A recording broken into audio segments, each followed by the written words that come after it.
Teruntuk teman-teman yang baru belajar maupun yang sudah lama trade, kali ini saya akan mengajarkan kalian metode kotak. Ini metode alhamdulillah hasil penemuanku sendiri dan hasilnya sangat luar biasa. Salah satu contoh ya, ini teman-teman cari pola high sama low. Jadi seperti ini. Geser ke bawah ya. Oke. Untuk entry-nya di mana? Opsi awalnya kan di titik tengah. Ini titik tengah dulu. Kasih jarak 20 pip sampai 30 pip. Untuk SL-nya 10 sampai 20 pip ya. Oke. Terus kemudian ketika area ini nanti kena SL yang di awal itu, jadi teman-teman nggak usah bingung karena masih ada opsi kedua di sini. Ini ketika teman-teman pas entry di sini kena SL, oke. Jadi teman-teman nggak perlu bingung. Nanti bisa tunggu buy-nya di area bawah sini. Ini seperti ini. SL-nya tipis sama. Jadi ketika di sini kena SL, oke, pas turun dapat buy, pasti recovery untuk SL yang di awal sini. Jadi seperti itu. Ini hasilnya. Nggak tahu ini berapa pip. Bahkan masih belum balik. Jadi seperti itu. Ini untuk time frame M5. Jadi untuk teman-teman untuk menentukan high sama low-nya, cari pola yang seperti ini. Low sama high ini bisa. Jadi seperti itu.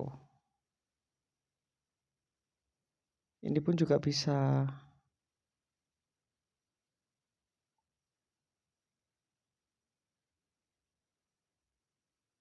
Nah, ini hapus dulu. Ini pun juga bisa. Ini dapat pucuk. Makanya kenapa aku rekomendasikan untuk teman-teman itu di entry awal, titik tengah dulu. Seperti itu.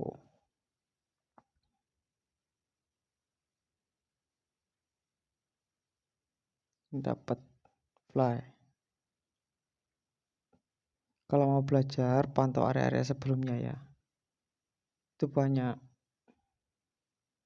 Ini hapus dulu.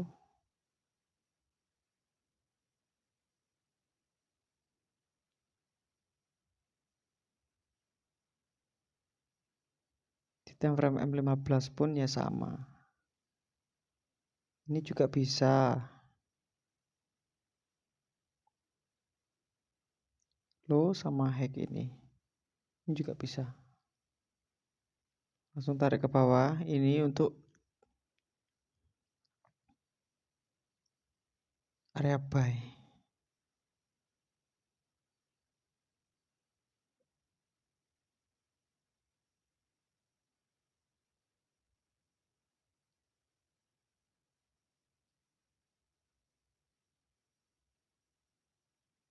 Sorry.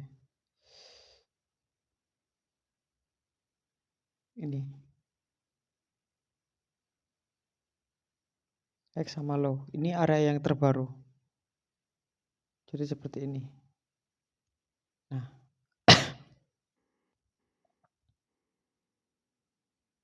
yang titik tengah dulu. Ini hasilnya.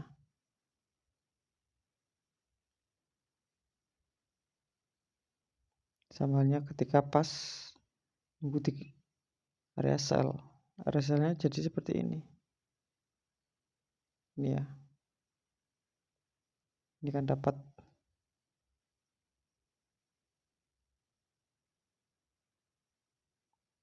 ini zero float juga. No, dapat.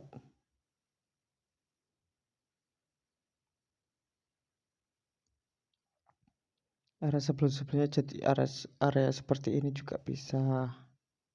untuk teman-teman buat belajar area sideways. Nanti ketika punya entry buy maupun sell, pastikan teman-teman ngehold ya. Jadi seperti itu. Salah satu contoh ini area SW, area sideways. Ini bisa jadi acuan untuk entry buy maupun sell.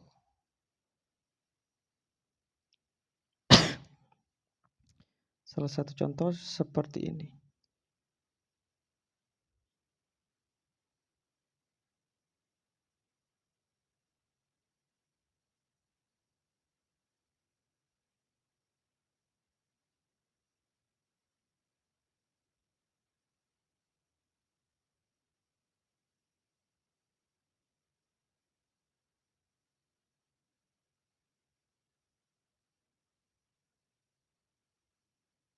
Ini bisa. Jadi seperti ini. Ketika teman-teman sudah menemukan hack sama low-nya, jadi seperti ini. Langsung kasih.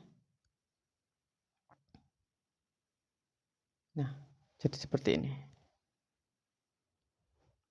Ketika teman-teman sudah menemukan low sama hack seperti ini, langsung kasih 2 kotak. Jadi ukurannya untuk entry buy maupun sell. Jadi seperti itu.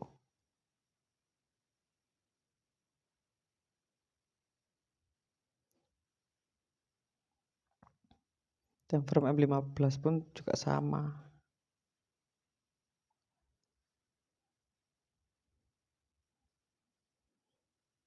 Jadi semakin time frame-nya itu besar, semakin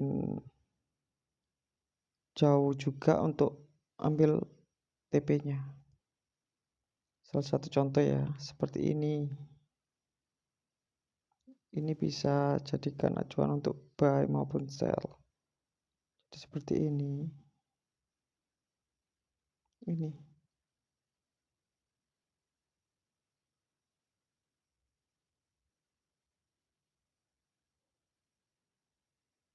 Nah, seperti ini.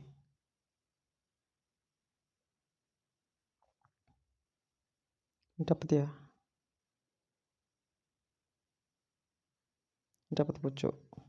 Tetap ini area ini tetap valid ketika teman-teman sudah menemukan hexamalonya, jadikan 2 kotak seperti ini. Ketika nanti ini masuk area lagi, boleh nggak apa-apa untuk entry. Yang penting ada SL. Takutnya apa? Takutnya hal ini terjadi seperti ini. Ini dapat 1 kotak. Jadi seperti itu. Jambalnya ini kalau diukur 2 kotak seperti ini.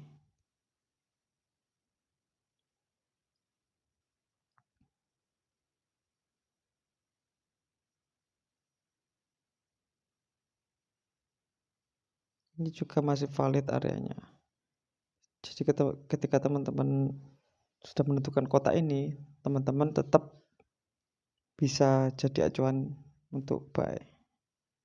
Jadi seperti itu.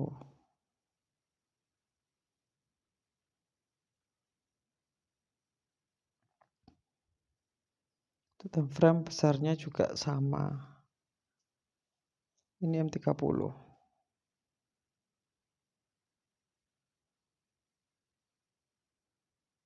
Pokok teman-teman harus sabar ketika menggunakan metode ini. Kalau sabar hasilnya ya luar biasa juga.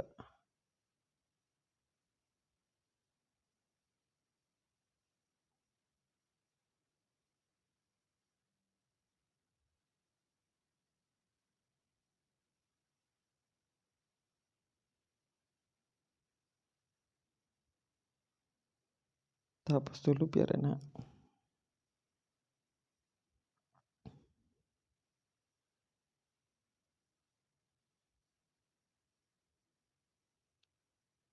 Kalau di time frame M5 ini juga bisa jadi acuan untuk buy maupun sell. Ini ya untuk area buy misal, oke. Langsung geser ke bawah seperti ini.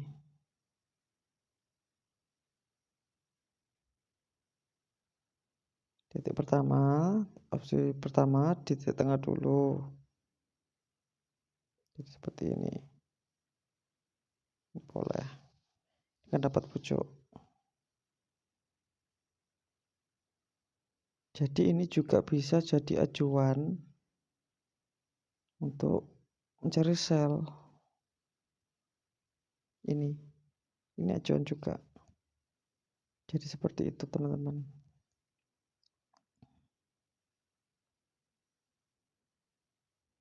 Kenapa aku nggak pakai area sebelumnya? Pakai area sebelumnya pun sama, masih bisa. Ini banyak area-area sebelumnya.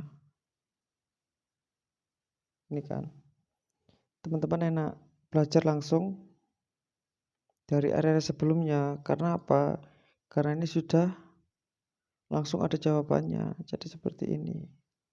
Nah ini kan dapat.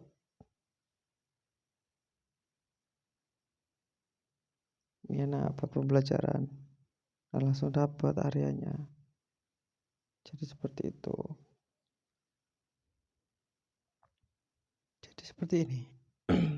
Nah, ketika sudah menemukan dua kotak, maksudnya sudah menemukan hexamalunya, teman-teman bisa jadikan opsi buy maupun sell. Ini ya, 70 sampai 74 ini. Jadi seperti ini hasilnya. It's amazing kan? Jadi seperti ini.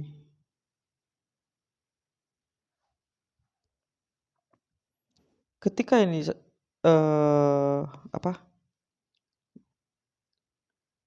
naik satu kotak, biasanya saw ini bakal turun ngejar kotak bawah. Jadi seperti itu. Ini turun bakal ngejar kotak bawah. Ini bakal dikejar pasti karena ini sudah 100%, oke. Bakal ngejar kotak bawah ini. Nah, ini kan dapat toh. Jadi seperti itu. Ini karakter pakai metode kotak. Ini dapat. Ini juga dapat pucuk atas sama pucuk bawah. Jadi seperti itu. Oke, untuk teman-teman bisa difahami dulu, amati dulu. Nanti ketika sudah menentukan kotak-kotaknya, teman-teman bisa screenshot, kirim di grup. Nanti tak kasih penjelasan dan juga tak koreksi. Jadi seperti itu. Oke ya, itu penjelasan hari ini.